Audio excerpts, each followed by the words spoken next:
Hi everyone, welcome back here. I hope you're doing well and I hope that you had a great start into the new year. In case you don't know me, my name is Maika. I'm a psychologist and this channel is dedicated to supporting you in living the life that you aspire for. From time to time, I encounter this hesitancy in people to take proper care of themselves or to allow any kind of feeling of love towards themselves because they're afraid this will make them selfish or egocentric, or that others may think they're being selfish. But self-love is not selfishness. So let's take a look at the differences between self-love and selfishness.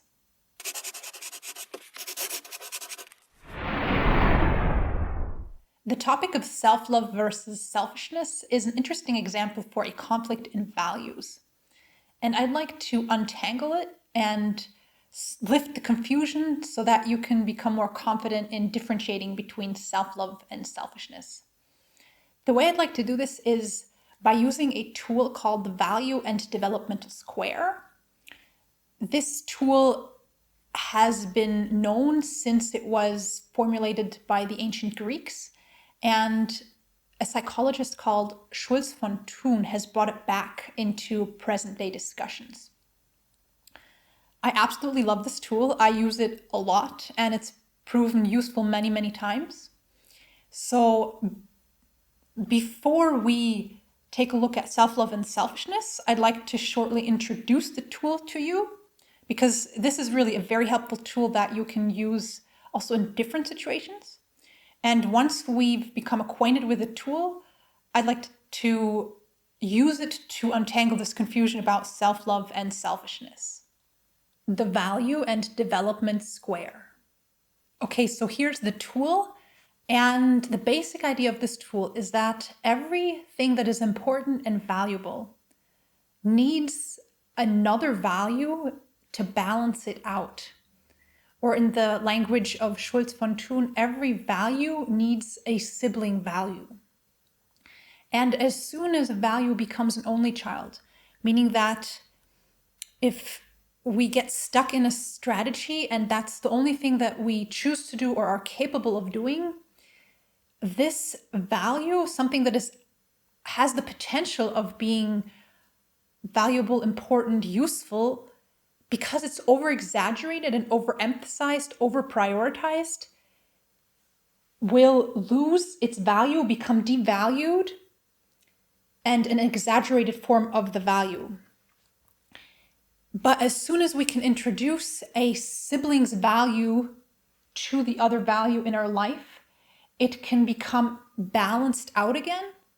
And then we will live in a dynamic balance between the two values and choose which one to apply according to what a situation requires. The classic example Schulz von Thun explains this with is with the value of generosity. I think we can all agree that generosity is a great value to have in life. It's great to be able to be generous. However, if we are only generous and we don't balance it out with its sibling, generosity can become wastefulness. So someone who overemphasizes generosity might be wasteful in more or less many situations in their life. Now the question is, what value does generosity need to be balanced out with? And the answer is thriftiness.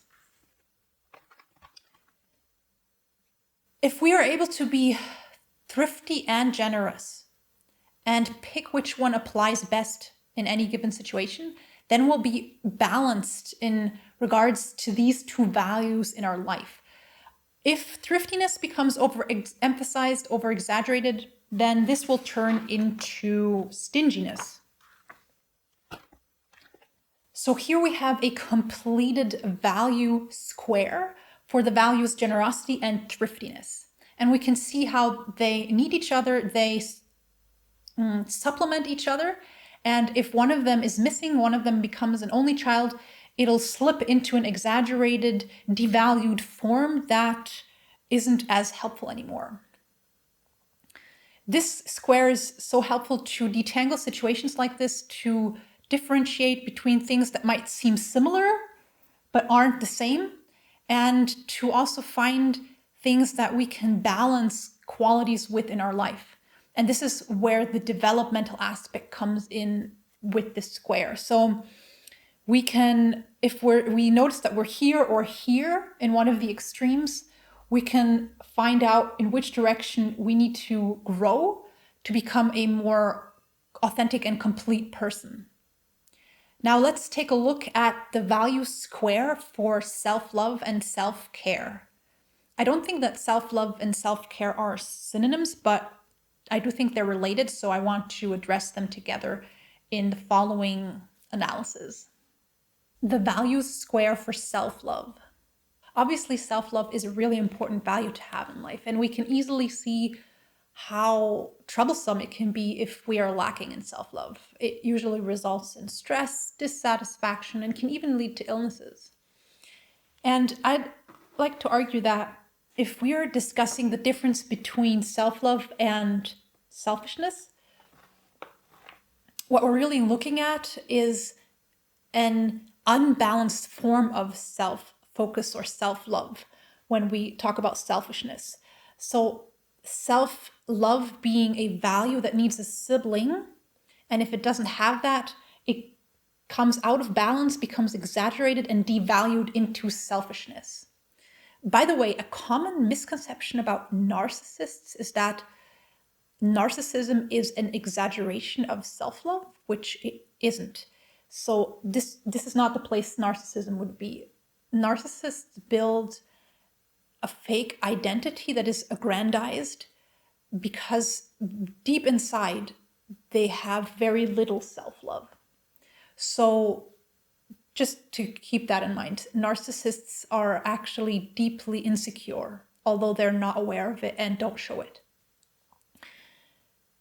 The question is now, what does self-love need to be balanced out, to be powerful and not become devalued? Or what does someone need to practice who may be selfish? In which direction do they need to grow? And I'd like to argue that this is love, care, and empathy for others. And this value, again, can only be in its full power if it is balanced with self-love.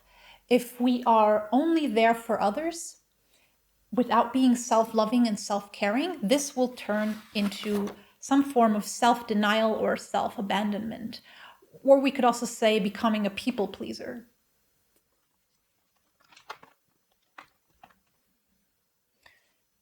I recently came across an interesting study that asked people to prioritize these two values. And what the researcher found was that people who placed high priority on both these values were the happiest compared to people who only prioritized one of them or didn't prioritize either of them. Another thing we might ask is, what does this practically mean? What do these values mean in our day-to-day life? And they can mean a big range of things. Practicing these values can mean to be perceptive to our own needs or the needs of others, to express our needs or to ask others about their needs, to fulfill our own needs or to fulfill someone else's needs. It can mean to be encouraging to ourselves or others, to listen to ourselves or others, to be accepting of our own emotions or of the emotions of another person. It can mean to be compassionate towards ourselves or others and giving up a very harsh and critical way of looking at ourselves or another person. And what we choose to do just really depends on the situation. And as long as we are able to practice both, they'll be balanced and we won't slide into selfishness or self-denial. So in general, if we want to find out if we're dealing with selfishness or self-love, it's really a question of if self-love is balanced with the capability and practically applying this also of being there for others, loving others, caring for others, being empathetic to others.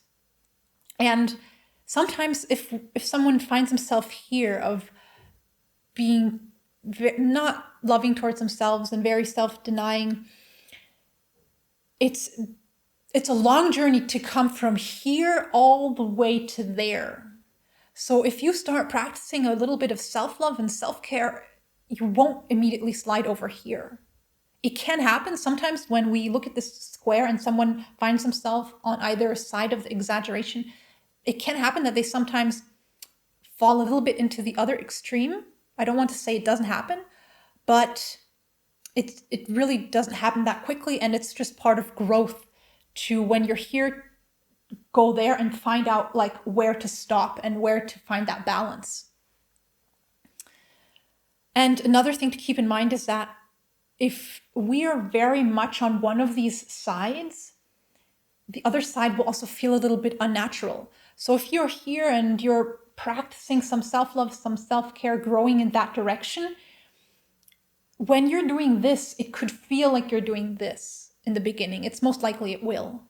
So give yourself time, give your unconscious time and your stomach feeling time to realize what you've realized in your head, that you need more self-love, and to give your feeling, your gut feeling, the time to follow that insight. So it might feel like you're doing that, but you're probably there. And you can always ask another person for feedback if you're unsure of where you are exactly. And like I said, ideally, we have both of these values in our life. What is more likely is that we have a tendency towards one or the other, in no matter what values we look at. And that's why it's really important to be self-aware and to know ourselves well, so that we can take a look at this square from time to time mentally and see if we are again falling into our usual trap of overemphasizing one of these values, so that we can find our balance again. Thanks for joining me today. Remember to subscribe if you want to stay in contact and see more content like this. As always, it's really helpful if you want to support the channel to interact with the video in some form. Leave a thumbs up, leave a comment, or share it with your friends. And most important, take care of yourself, love yourself, take care of others, love others, and I'll see you in the next video. Bye-bye.